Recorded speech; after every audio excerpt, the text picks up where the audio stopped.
You probably think you're just venting. But if you look closely at your call history, you might realize you've turned your best friend into a therapist who charges exactly $0 per session. I was that person, treating a soul I cared about like a free clinic until the moment the doors were locked for good. Elena went dark on a Thursday, not because of some massive blow-up, not because I forgot her wedding or said something cruel. I just requested, for the third time in 10 days, if she could look over my resume. She agreed, using that soft, hesitant tone she always fell back on when she was overwhelmed. By Sunday, my messages were undelivered. Her profile was a ghost. 12 years of shared history vanished like a breath on a mirror. And for half a year, I was certain she was the villain. It took me way too long to realize I'd been draining the reservoir until there was nothing left but dust. If this story hits a nerve, make sure to click that subscribe button. You're about to uncover a truth that most people spend their whole lives ignoring. Here is the reality about empaths that isn't in the brochures. They don't walk away because of one massive betrayal. They leave because of 1,000 tiny fractures that proved you'd never stop breaking things. And the craziest part? You likely thought everything was fine, maybe even that you were a great friend. Empaths are individuals who absorb the world. Not just their own perspective, but yours too. They're the friend who senses your anxiety before you even walk into the room. The partner who feels your stress the second you close the car door. The colleague who instinctively brings you a coffee exactly when your spirit starts to sag. But that gift has a dark side. And when you step over certain lines, even by mistake, they don't scream. They don't fight. They just evaporate. Today, we're breaking down the exact habits that force an empath to pull the ultimate disappearing act, the logic behind it, and what you can learn about your own patterns if you've ever wondered why someone like that just stopped calling. Let's dive into the first major trigger, treating their generosity like a fountain that never runs dry. Think back to my friend Elena. I didn't ask for her help because I thought she loved editing documents. I asked because she never said no. She carried me through my divorce, sat through hours of my career rants, and watched my dog every time I left town without hesitation. When I was drowning, Elena was my lifeline. When she was struggling, I told her I had a deadline. Empaths have an internal compass for lopsided dynamics. They provide support because helping is their default setting. It's wired into their DNA, but they're also observing the balance in a way you might not notice. Not to be petty, but to survive. They're just tracking the flow. Every time you take without offering a drop in return, they're logging it. Okay, they're in a crisis. I can handle this. But then months turn into years, and they hit a cold realization. You only reach out when there's a fire to put out. You never check on their soul. Not for real. Sure, you might ask, how's it going? But the moment they open their mouth, you're looking for your keys. You're checking a notification. You're pivoting the talk back to your day. Clinical data on caregiver burnout suggests that empaths frequently suffer from empathy distress, a state of total depletion that occurs when you are a constant emotional radiator with no power source. They reach a stage where the tank isn't just low, the engine has seized up. And here's what happens next. Absolutely nothing. No big fight, no parting shot. They just stop engaging because they finally understood that you weren't looking for a friend. You were looking for a service provider. Second on the list, using them as a dumping ground for your trauma without checking their capacity. Empaths function like emotional sponges. You leak your frustration, your bitterness towards your ex, or your rage at the world, and they soak it up. They don't just listen, they experience it with you. Your tension becomes their tension. Your grief settles into their chest. Most people don't respect this.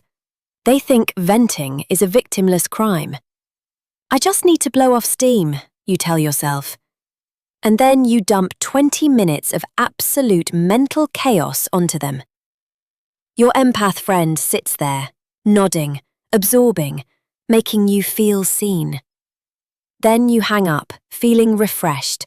You've cleared your head. You feel amazing. Meanwhile, they're left standing in the middle of your emotional debris, trying to figure out how to breathe again. The disappearance happens when you do this repeatedly, without ever asking, "Hey, do you have the mental space for a heavy talk right now?" Without ever noticing the bags under their eyes, or considering that maybe they are carrying a weight you know nothing about. In psychology, there's a term called emotional labor, and empaths perform it at a professional level. They are balancing their psyche and yours simultaneously. When you treat them like a 24-hour crisis hotline that doesn't charge a fee, they eventually disconnect the line. No forwarding number. Here is one that catches people off guard. Mocking their sensitivity while expecting them to hold space for yours. Empaths are sensitive. That isn't a flaw. It's a biological reality. They process depth differently. A passing remark you'd forget in 10 minutes might haunt them for a week. A minor disagreement you'd ignore might ruin their sleep for days. And when they finally try to tell you that something you did hurt them, that is the turning point. If you fire back with, "You're taking this too hard," or "You're being dramatic," or "Why is everything a big deal with you?" you just lost them. Because what the empath hears is, "Your internal world is wrong. You are defective for feeling this. I won't change my ways because the problem is your reaction, not my action." Do that a few times and they stop being vulnerable with you. They become polite, distant. They smile and agree while quietly mapping out the shortest path to the exit. Dr. Judith Orloff, a pioneer in the study of empaths, points out that highly sensitive individuals possess a more reactive mirror neuron system, the brain's hardware for empathy. They aren't choosing to be extra. Their nervous systems are literally synthesizing emotional data on a different frequency. Telling an empath to toughen up is like telling a person with a broken leg to just walk better. It fundamentally ignores the mechanics. When you refuse to validate their reality while demanding they stay tuned into yours, you create a house that's falling down. They leave because staying means disappearing into your needs until they cease to exist. Now, let's talk about boundaries, because this is where the most damage is done quietly. Empaths are often terrible at drawing lines, at least in the beginning. They loathe friction.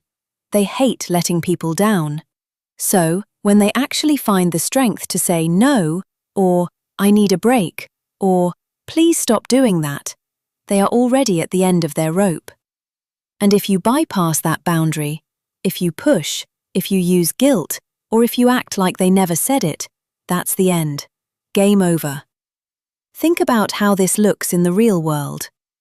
They tell you they need the evening to themselves to recharge. You call at 10 p.m. anyway because you had a quick question. They ask you not to stop by without a text. You show up anyway because you were just passing by. They say they can't handle drama this week. You send them a play-by-play of your latest feud the very next morning because only you get it. Every time you leap over their fence, you're whispering a message. What you need is irrelevant. My convenience is the priority. Empaths will endure this far longer than they should, way longer. But when they finally snap, they don't negotiate. They don't offer a second chance. They vanish so thoroughly, you'd think they've gone into witness protection. Last one, and it's the most invisible poison. Taking credit for their emotional heavy lifting. Empaths are usually the social glue. They're the ones settling the arguments, remembering the milestones, noticing when a stranger feels left out, making sure the vibe stays positive. They do the silent, uncredited work that makes relationships actually work. And then you, perhaps without even realizing it, claim the victory. Maybe you're the one who gets the toast for the successful dinner party. But your empath friend was the one who managed the seating and ensured the grieving friend felt okay. Maybe you're the star of the office, but your empath coworker is the one actually keeping the team from quitting. Maybe your family thinks you're the thoughtful one, but your empath partner is the one buying the gifts and writing the cards. When an empath realizes their effort is invisible, that they're doing the work and you're taking the bow, they start to lose the why. And eventually, they stop doing the work for you entirely. If you're watching this and feeling a bit defensive, or maybe a little sick to your stomach, that's actually a good sign. It means you're finally seeing the pattern. The people who lose empaths aren't usually bad people. They're just people who took a gift for granted. Empaths don't expect you to be a saint. They just need you to be a partner. They need reciprocity. They need you to respect their walls as much as they respect yours. They need you to occasionally ask, "How are you?" and actually stay for the answer. So, here's my question for the comments. Have you ever been the one who had to disappear? Or are you the one currently staring at a silent phone, wondering what went wrong? I really want to hear your side of it. Did someone push you too far? Or did this video make you realize you owe someone an apology? Either way, let's talk about it. Tell your story. And if this sparked a light bulb moment, send it to someone who needs to hear it. Sometimes, figuring out why they left is the only way to make sure the next person stays. I'll see you in the next one. Look after yourselves, and maybe check in on an empath today.